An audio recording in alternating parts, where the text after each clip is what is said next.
আমরা এখন দাঁড়িয়ে আছি দার্জিলিং ম্যালের সামনে।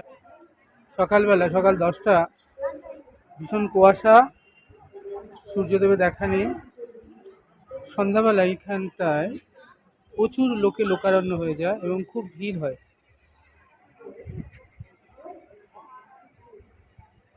ভীষণ সুন্দর, অপূর্ব সুন্দর নাজারা। আমরা এখানে 3 দিন প্রোগ্রাম আছে দার্জিলিংয়ে।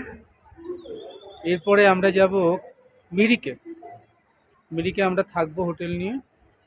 মিরিকে সুন্দর সুন্দর জায়গা আছে, রোজ গার্ডেন, হর্স রাইডিং, বোটিং এবং গুম্ফা, বুদ্ধ মন্দির। তারপরে আমরা ওখান থেকে আবার শিলিগুড়ি চলে যাব।